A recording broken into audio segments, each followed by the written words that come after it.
নেন বাস আমি টাকা এখান থেকে পাঠাবো, ওখান থেকে হচ্ছে আর সে টাকা শুধু রিসিভ হবে অতটুকু।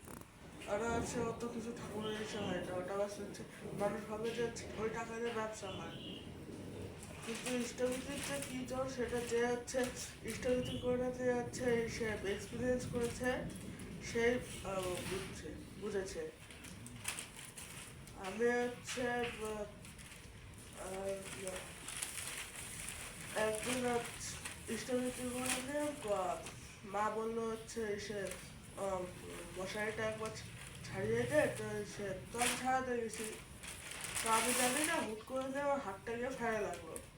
ফেলে লাগার পরে ফ্যানের তো ব্লেড হওয়ার সময় ধার থাকে, তখন হাতটা কাটে নাই কেন? কারণ আমি ইষ্টভূতি করেছিলাম। ইষ্টভূতি করে নিয়ে তারপরে মশারি ছাড়াইতে গেছিলাম। যদি আমি ইষ্টভূতি না করে যেতাম, আমার এই হাতটা হয়তো হচ্ছে কাইটে নিয়ে হচ্ছে দুভাগে ডিভাইড হয়ে যেত।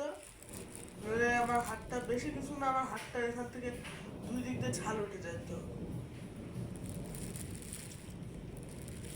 তাই জন্য ইষ্টভূতি করলে ঠাকুর মানুষের সাথে থাকে।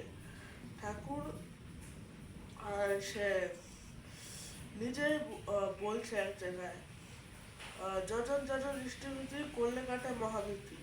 এক জায়গায় বলছে, এটার মানেটা কি? মানে যদি আমরা ইষ্টভূতি করি, যত ঝড় আসুক, যত হচ্ছে বিপদ আসুক, যদি কোনো সে ট্রাক আসে ইষ্টভূতি করা লোককে মানে সৎসঙ্গী লোককে যদি ট্রাক এসে মাইরে দিয়ে চলে যায়, তাহলে কিন্তু হচ্ছে আহ, আহ, লোকটা মরবে না, কিন্তু মোড়াও মরবে না। ঠাকুর নিজেই বলছে ইষ্টভূতি করলে মানুষ মোড়াও মরে না,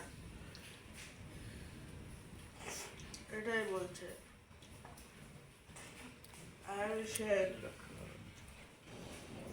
ইষ্টভূতি যারা করে না তাদেরকে পুনঃস্থাপন করার জন্য অবিন্দারা এসে ডিপি ওয়ার্কসের কাজটা শুরু করেছে।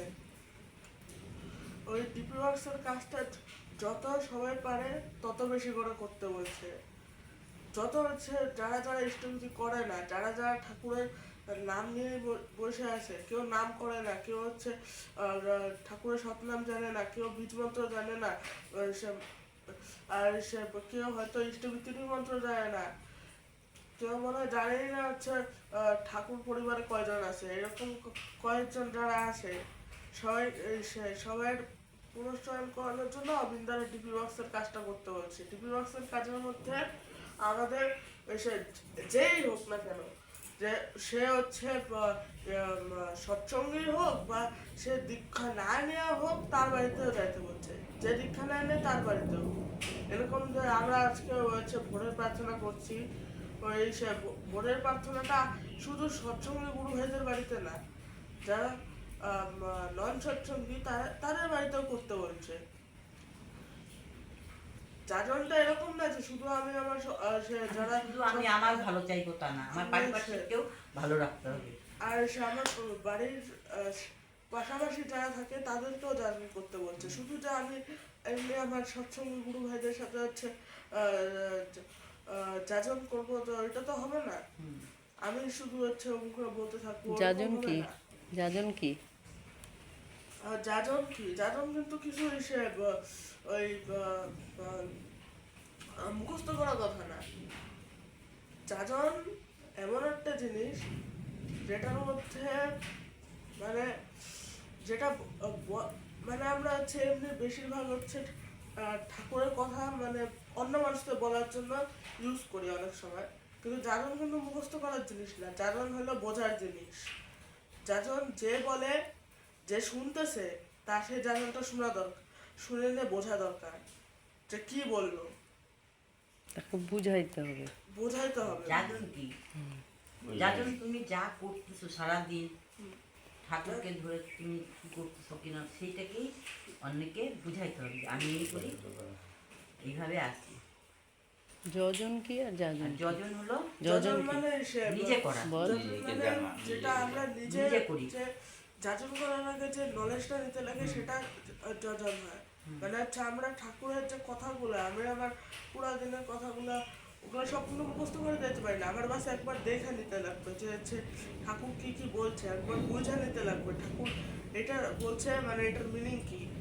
শুধু অঙ্ক ঝরঝর করে পড়লেই হবে না যে আমি সত্যানুসরণ বইটা নিলাম, আর ওটা প্রার্থনা শেষ হওয়ার পরে আমি সত্যানুসরণ নারী নীতি এগুলো সব পড়ে দিয়ে বাস শেষ, আমার প্রার্থনা শেষ, আমি হচ্ছে পড়লা, প্রণাম করে উঠে পড়া- পড়লাম। হ্যাঁ, পড়ার আমি পর- মানেই বুঝলাম না আমি কি।